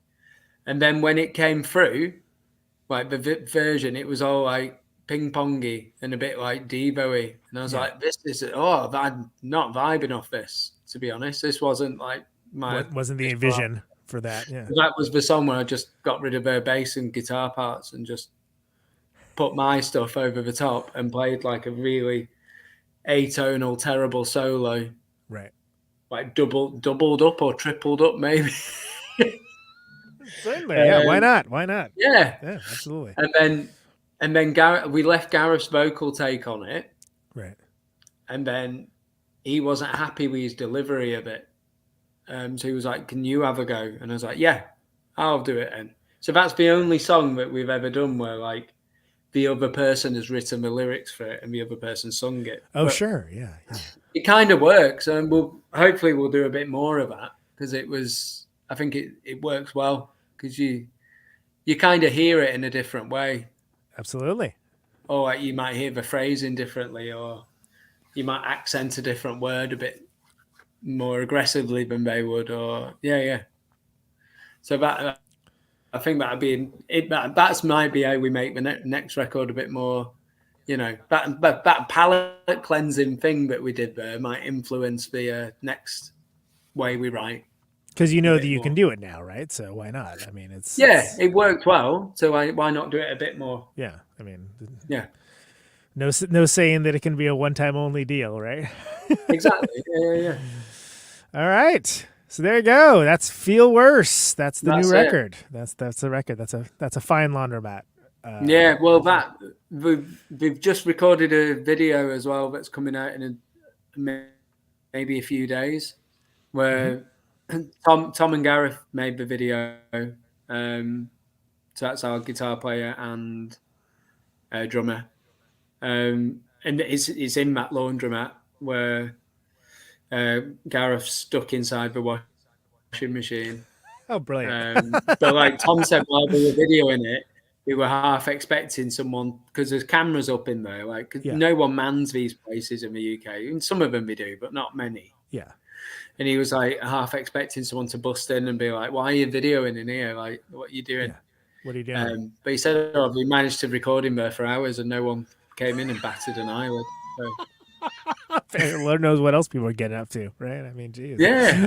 But I mean, it's a weird looking place, isn't it? That laundry. It is. There's something kind of strange about laundromats in general, I feel. I mean, and they do tend to be empty a lot of times too. Except for when they're not, which is almost weirder. So I don't know. Yeah.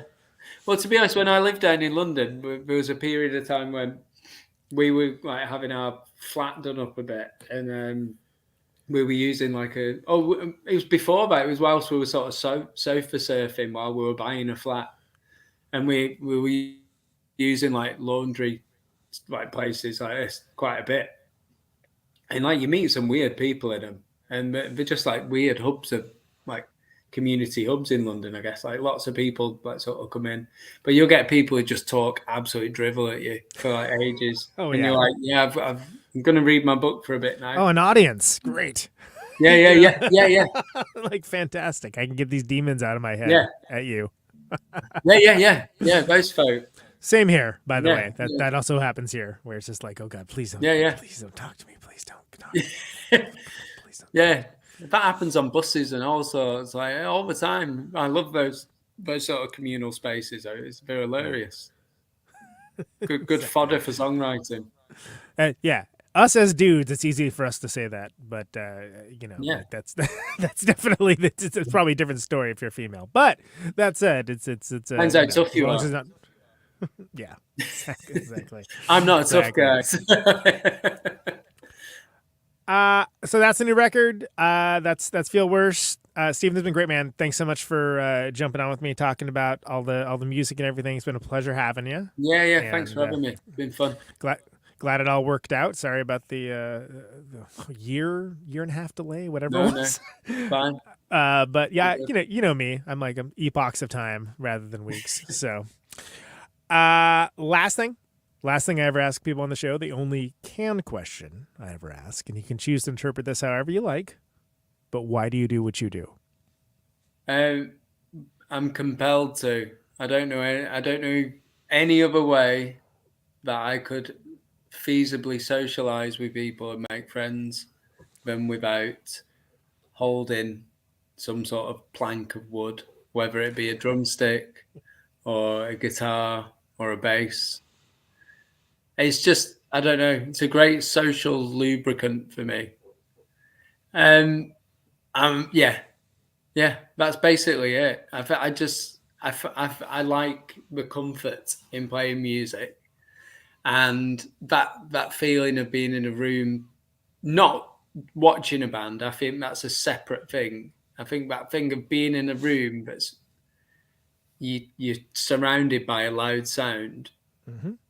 There's not many things like that to me, and yeah, it holds a very special place in my heart. Just being able to do it and like doing it for fun. And all those things, it's just makes me very happy. Steven, thanks so much, man. It's been great having you, brother. No worries. Take care. And yeah, maybe next time we'll see each other. Maybe next time we play together, you actually be in your band. Yeah, absolutely. Yeah. I look forward to the day. Won't be some ringer. Who vaguely does look like you. Yeah, so there you go. At least you have Yeah. We got some headshots and stuff when we made the decision, so yeah. Yeah, take care, brother. Talk to you soon. Yeah. See you in a bit. Bye-bye. There he goes. Steven Hodson. Feel Worse, USA Nails, either out now or out soon, depending on when you are engaging with this. Let's listen to one of the tunes. This is the title track.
There you go. Wrong Way Home. Blacklisters off of Leisure Center. And before that, USA Nails will Feel Worse off of the record Feel Worse. That is either now out or out soon, depending on when you're listening and or watching this. Speaking of listening to and or watching this, this has been Conan Neutron's Protonic Reversal. Thank you so very much for listening to it. This show airs normally Thursdays, 8 Eastern, 7 Central, 6 Mountain, 5 Pacific. Streaming live on YouTube and Twitch. Podcasted later everywhere. Always free. No ads, no sponsors, no kidding. But if you like the show and you want to get episodes sooner and help keep it going, $1 a month at patreon.com/Protonic Reversal really, really does help. It will achieve that goal of getting you the episodes sooner, and will be put to good use right now. So thank you very much for that. ProtonicReversal.com for the archives, as I mentioned, always. If you like the show, please consider sharing it around to a friend. Or make a public post. That always helps people find the show. Liking, subscribing to your platform of choice, leaving a review, all that good stuff. Seems unnatural, but it's how we do. It's how we do. What do we got? Another Steve. Steve Turner of Bud Honey. It's up next. So, pretty excited for that. That should be a good one. And, of course, keep it tuned to this show, Protonic Reversal. Anything else? Thank you for listening. I might not say that enough. Always appreciated.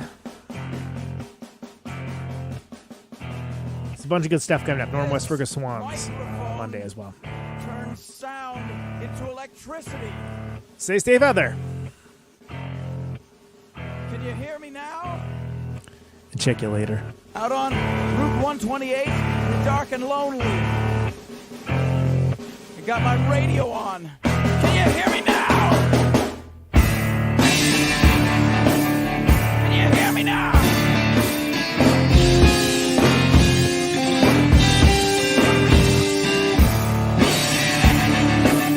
Can you hear me now?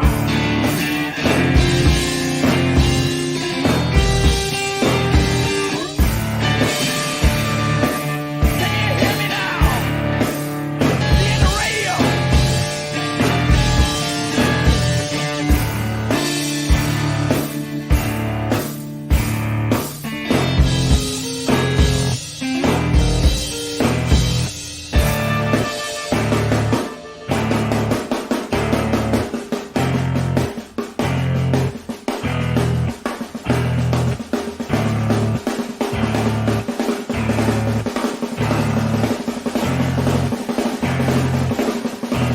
And that snare drum and that drum roll means we've got a winner.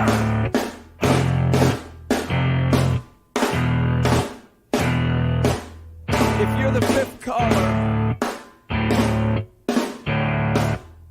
or any caller at all,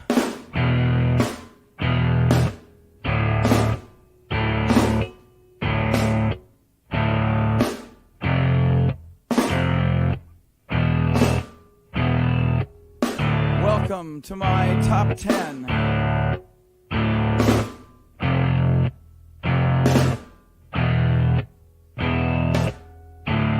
I'd like to thank our sponsor. But we haven't got a sponsor. Not if you were the last man on earth. She was prepared to prove it. This one goes out to a special girl.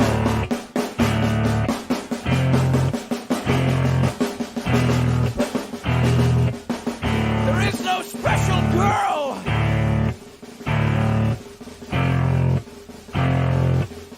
It's the end of radio. The last announcer plays the last record. The last what? Leaves the transmitter. Circles the globe in search of a listener. Can you hear me now?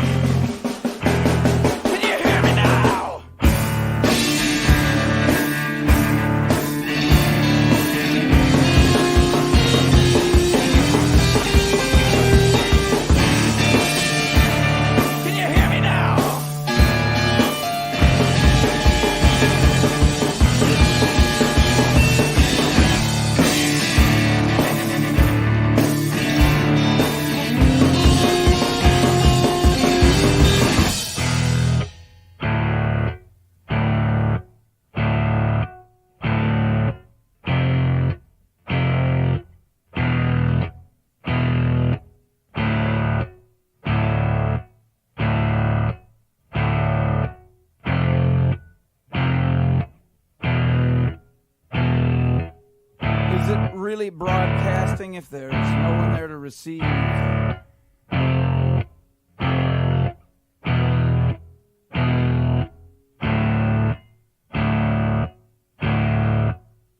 the end of radio.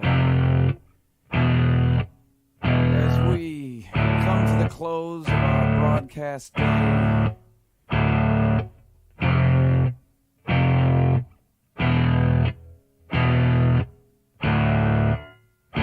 got my radio on.